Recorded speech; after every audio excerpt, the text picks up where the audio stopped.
Hello, everybody. Welcome once again to Counselor's Couch 101. I'm Jim Stump, and I appreciate your comments and your emails.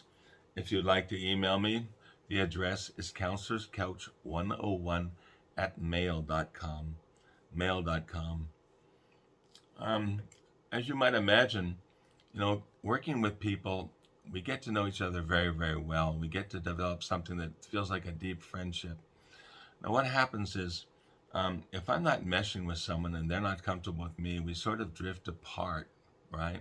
And that's a good thing.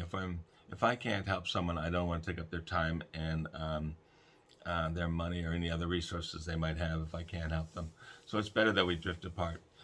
But what that leaves me with is an entire schedule of people that I enjoy talking to, right?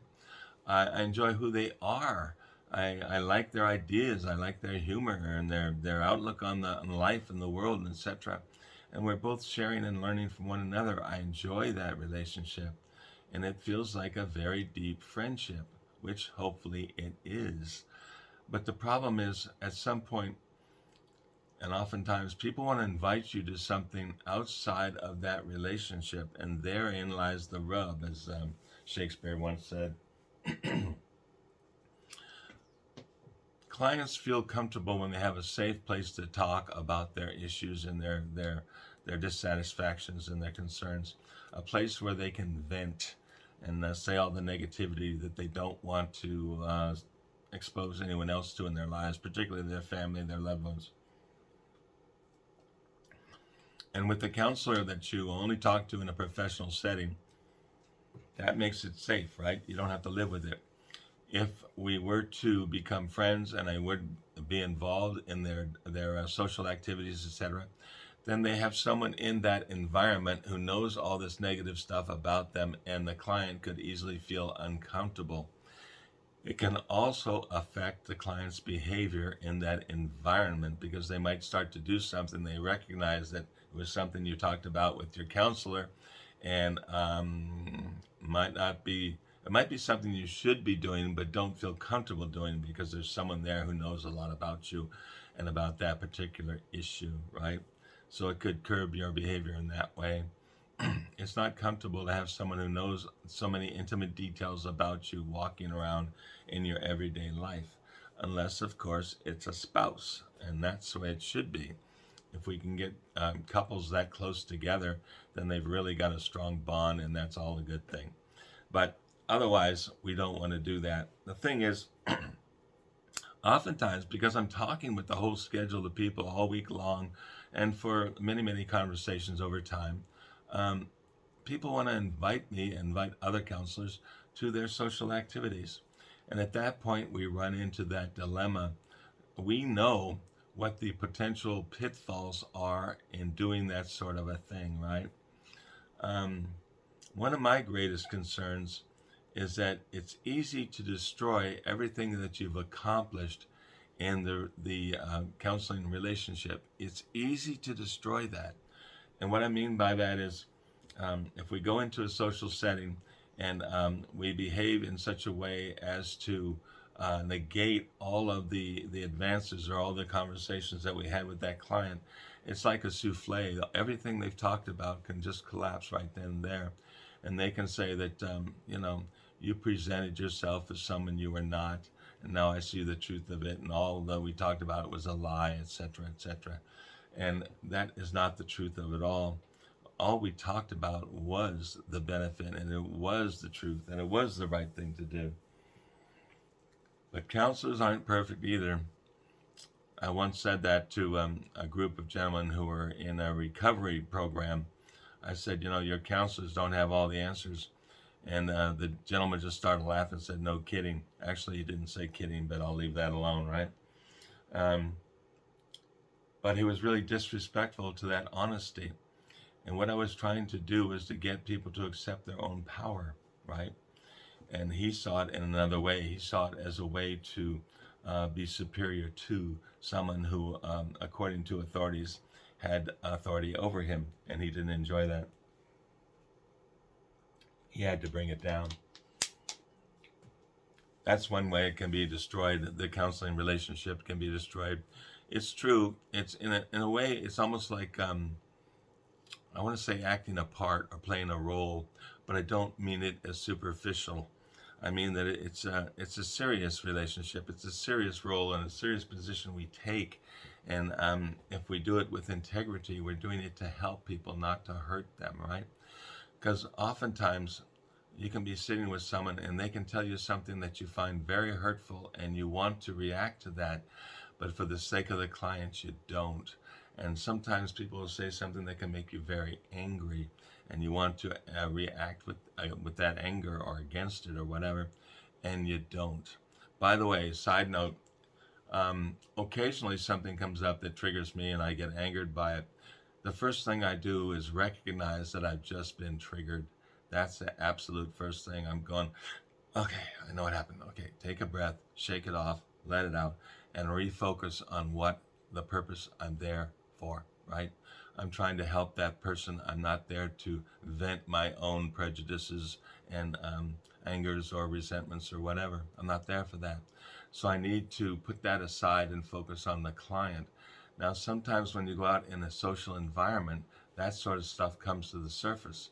Let's say you're at a house party or a pool party. And by pool party, I mean having cocktails around the pool. I don't mean swimming.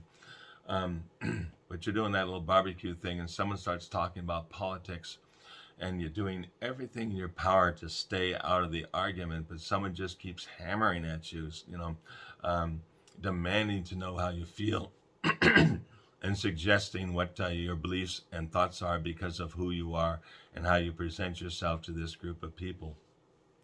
And they can keep hammering at you to the point where you can lose your professional persona and start to answer back. Or you can even try to respond with a professional attitude and not try to get into an argument, but express a point of view. And possibly the other person doesn't allow that. And at that point, things can get a little bit heated, and it's easy to lose that presentation that we try to do to benefit our people. And at that point, if the client sees it, it can hurt the relationship in the sense that the client says, oh, all that stuff you've been telling me, that's not what you really believe, right? And like that souffle, it just collapses. And all of a sudden, you no longer have a good relationship with the person that you truly like and truly wanted to help. But now you just sort of wrecked it. That's a danger, right? And on the opposite side of that, if a counselor goes to a social event with a client, you know, you go to a social event with a client, it's easy to forget your job there and your responsibility. It just is. You start being yourself. And I'm not saying that you're false when you do your counseling, but we take a certain position, and the position is there. I'm here to help you. I'm not here to be myself and express my point of views and thoughts and etc. And it can be difficult. It can hurt a relationship. You know, I just got sidetracked by a thought. Um, a teacher, a professor once told this story to a group of studying counselors. And she said, you know, sometimes it can get very, I don't know what the word is, tricky or difficult when you encounter people out in the community, right? Because we all live in the same town generally. Lately, by the way, that's not so much true because we're doing a lot of work on the internet and on the telephone, etc. So my clients are becoming further and further and further away from me.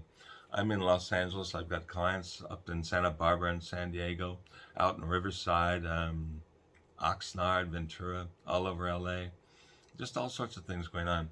But in the days before COVID, most of our clients were pretty much within a 10-mile radius of the office. So that meant we were pretty much in the same community. Anyway, back to the professor. She said she had a membership at a gymnasium that she went to often. She had a schedule, and she kept to it for purposes of health and etc. And she went to her gym one day, and she went into the steam room, and she said all she had on was a towel, and then one of her clients walked through the door. So there she is in the steam room, no clothes on except for a towel draped over her, and the lady sits down and says, you know, hello, Barbara, whatever her name was, and they start talking this and that and the other thing, And what is the counselor supposed to do at that point? You don't want to start a counseling session. You don't want to pass the time of day necessarily. You don't want to talk about the issues of the day and the culture. You want to stay away from all of those landmines. So what do you talk about? And here you are, literally exposed to your client, and you're not feeling comfortable on your side either. Well, I imagine you can guess what the counselor did. She said hello, good to see you, this, that, and the other thing, and she shared, superficial a conversation for a minute or so, and then she said something to the effect that, I need to get out of here. I've had enough, and I don't want to dehydrate or something to that effect. She made a joke, and she left. And then she went and took a shower and left the gym because um, be she couldn't maintain her professional posture in a steam room with no clothes on. It got very difficult. And like I say, sometimes we get invitations and we know the pitfalls along the way. We know things can go wrong if we step out of our role of helper, right? And so we don't want to do that. The thing of it is, oftentimes the client becomes offended when we decline the invitation. And that is not what it's all about. We're not there to say we don't want to enjoy your company. And quite frankly, the opposite is often true. I would love to do these social things with these people. I would like to go to their parties. I'd like to meet the people in their lives. But then we go into the realm of friendship and not professional counseling relationship, right? Things change. There are also rules and regulations about that behavior because others in the profession who have gone before know that things can go wrong if we step out of the role and cross the line between professional to friendship, right? They know that there can be problems. They have a set of ethics that they post for the state, and one of those things is that we don't have personal relationship or what they call dual or double relationships with people. By that, they mean that we're not friends, we don't go swimming together, or, we don't allow them to come to our houses and do odd jobs around the house, right? We keep a professional distance from the people in order to benefit them, right? And that's what the focus is. It's on the client. It's not on trying to save us. It's trying to do the right thing by the client, right? So we're supposed to decline those sorts of invitations. Not that we don't want to go. It's not that we don't want to be friends with you. Most of the time we do, but we're being held back by an obligation to do what is right by the client. So there is a proviso in this now. They say that you can't see a client socially. Most of the time they're referring to dating. You can't date a client until after 2 years when you've terminated the counseling relationship. After 2 years, if you still want to go out on a date, then you can go out on a date. Now, sometimes for me, it's not necessarily looking for a date, but people have offered friendship. They say, hey, come on down to the barbecue. We're having a great time. You'll enjoy it. I would love to go. The food is delicious. I know because every once in a while they bring me a little piece and say, here's what you're missing. So I know it's delicious. I know it'll be a good time. I would love to go, but I'm obligated by rules, regulations, and by what's right for the client to decline the invitation. And after 2 years, I probably want to go to that barbecue. By the way, I'm waiting on one such situation right now. A lady invited me to such a thing, a family party and lots of good food and all that. And of course I had to decline. Well, it's been a year and I'm waiting for that second year to be over. By the way, she and her husband invited me. So let's keep it straight what we're talking about here. She invited me over for good food and good friendship and like that. And sometimes we just have to wait it out and see if it's going to be, that it won't be harmful to the client. If in another year or 2 years, I think that my going over there and enjoying a barbecue with someone would not be to the benefit of the client, I would still decline the invitation for their sake, not my own. Lord knows I love good food. Don't get enough of it. So folks, I'm not looking for any invitations, and if I receive some and I politely decline, please know that it was nothing personal. I'm looking out for you. It is not only my obligation, it is my privilege. I want to be helpful, not hurtful. All right? So, invitations, can't accept them all, even though I'd like to. I hope that helps some of you in some of the issues that you've raised and asked me about. Um, Thank you for stopping by. I look forward to talking with you next time. Have a great week.